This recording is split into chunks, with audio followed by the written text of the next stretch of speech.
Hey, HardluckCharlie here. Today we're going to fix these speaker boxes, these JB-Weld speakers. The backs of them have a little bit of separation on the seam. So rather than trying to clamp these up with these clamps where we might actually crack the particle board or mess up the finish, we're not gonna go that route. What we're gonna do, we're just simply going to tape this off, and we're going to fill these cracks with putty, with epoxy. Okay, so we've got the speaker taped up, and we're ready to start spreading our epoxy into the hole. I'm going to use this piece of plastic. Any kind of plastic or spreading tool would be handy to help push the epoxy down into the hole here. We're using JB-Weld on our JBL speakers, and we're using JB Quick. The best mixing container I've ever found was a pop can turned upside down. These work great for mixing your epoxy in. It's a 50-50 mix, and we're just going to go about doing approximate, but that's probably about right. The way that I measure the epoxy usually is, I don't measure it so much in the can, I measure it out of the tube. So if by the time you're done your tubes are the same, stay the same same configuration, then you're mixing 50-50. Because it's kind of hard to tell that way. So that's the way I do it. So then we just mix up this JB-Weld. Again, we're using JB Quick, so it'll set up pretty fast, so we don't have to wait overnight. This doesn't have to be a super strong thing, anyways. But anyhow, we've got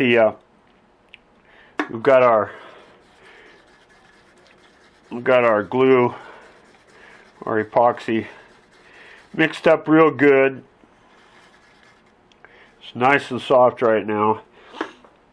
So what we'll do is we'll just take a little bit out here, and we'll put it on the edge of this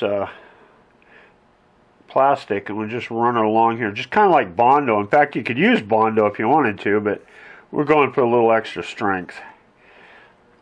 But so we got the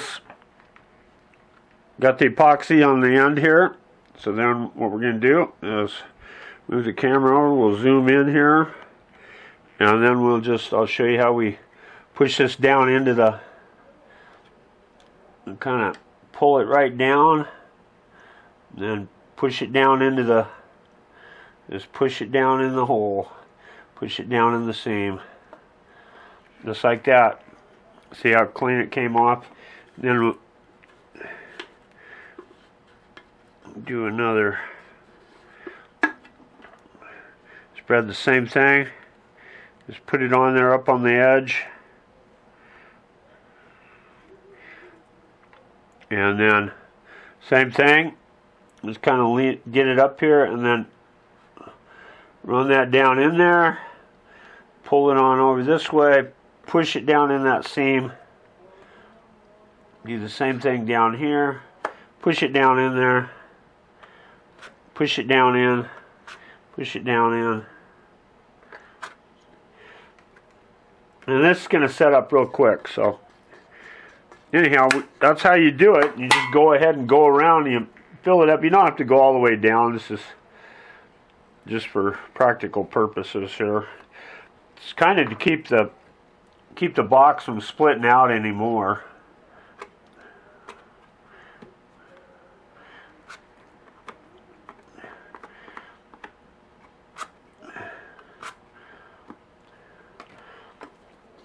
And if you have any extra left over, when you see any spots where it needs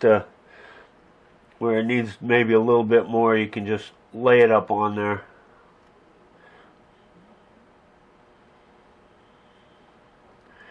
Lay it up on there. Push it right on down in there.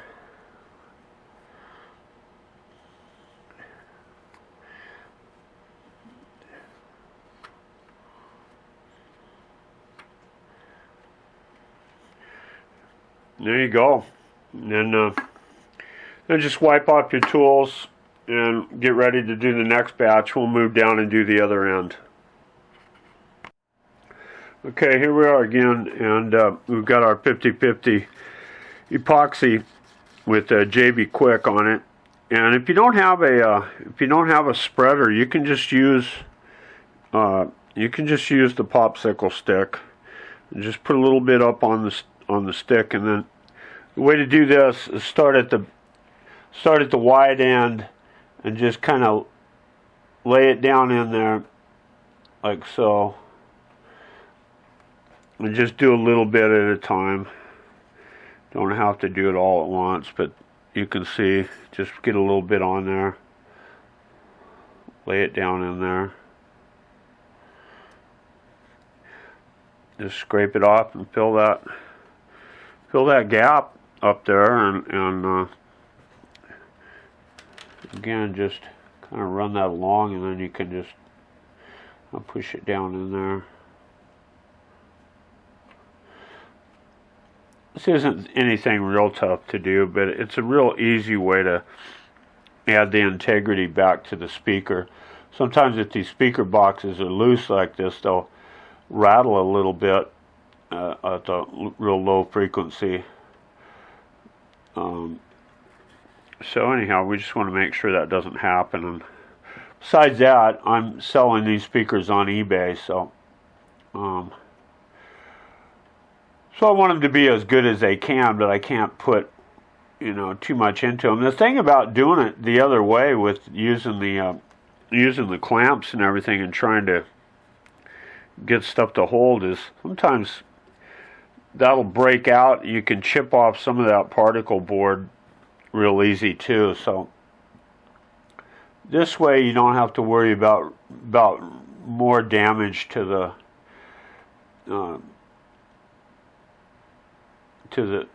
wood, to the particle board on the speaker. Anyhow, just fill these in and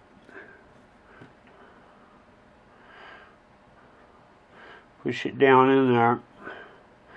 This gets about filled up. And just kind of level it out. We'll take and lightly sand this when we're all done, but we've got a little bit to do down here on this bottom edge, and then the same up at the top. So we'll go ahead and get her done. Okay, I'm about my third mix, and you can see these tubes are staying pretty close to even, so we're getting the right mix of epoxy. When you get done filling the crack with the epoxy and it's all dried up, take a file and just file this thing back until you get down on the edge. You know, it's very easy to see, but file it back down until you see the edge of the blue tape starting to show through, and then that'll give you the best. I'll give you the best edge you can get. If you don't make too much mess to begin with, you don't have to file too much, that's for sure.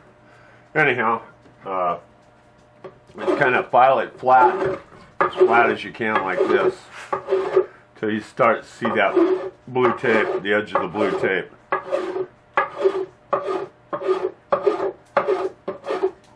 There it is, right there.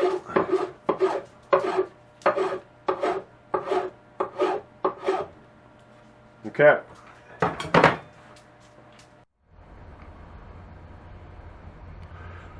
Okay, this is kind of it. We're not going to do too much more. We could build this all the way up and square it off if we really wanted to, but this is the back side of the speaker. I just wanted to improve the integrity and keep this from pulling out anymore. So I think we've done that, and I will take and run a little bit of paint I've got a little bit of flat black paint here, and we'll just touch this up, go across.